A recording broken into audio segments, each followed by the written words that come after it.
Any moment now, former Hollywood actor accused in the January 6 riots will be sentenced in Washington. Jay Johnston, who appeared in shows like Bob's Burgers and Arrested Development, allegedly shoved police who were protecting the Capitol that day with a stolen shield. He faces 18 months and felony charges and is requesting leniency in part due to his star status. You ever heard of it? Okay.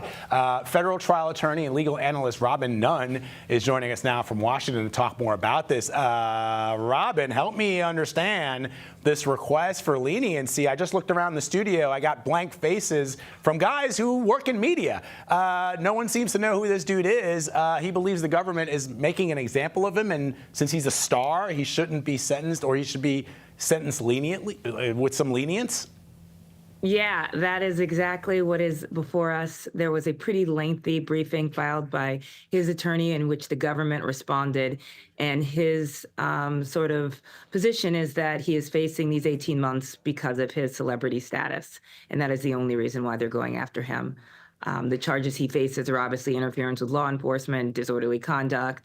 He took a shield and held it up and, kind of proceeded to allow attackers to go into the Capitol grounds.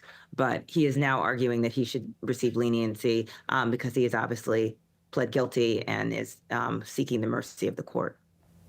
One of the crew, Robin, just said, Jay Johnston, the only Jay Johnston I know is the former Secretary of Homeland Security.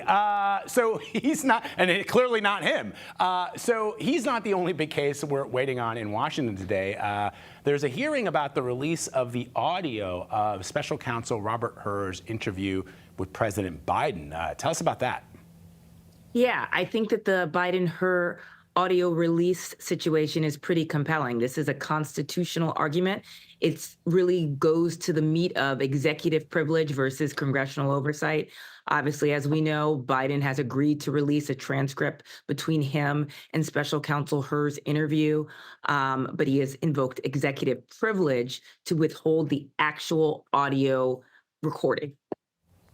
So executive privilege is obviously a primary legal shield for holding sensitive communications, but congressional oversight is really broad. They have investigatory powers that are unlimited.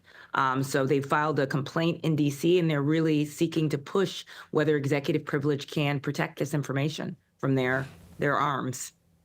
Well, the Supreme Court has had a number of rulings recently around the issue of executive privilege that have a lot more to do than with just audio tapes being released to the public. And I understand the point of transparency, Robin, but some of the things that the Supreme Court has ruled on have to do with really significant issues that could affect the American people, including if the president decides to order an assassination attempt, really significant issues.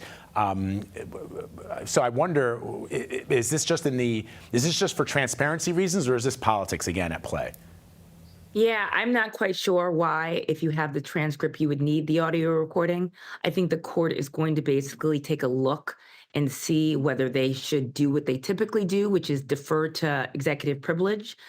But I think Congress is really trying to make a particularized showing here that there's a need that outweighs that privilege. I think that's going to be a tough case. It's really going to hinge on the necessity of having that audio version versus the adequacy of the transcript. All right, Robin Nunn breaking it down for us this morning. Thank you, Robin.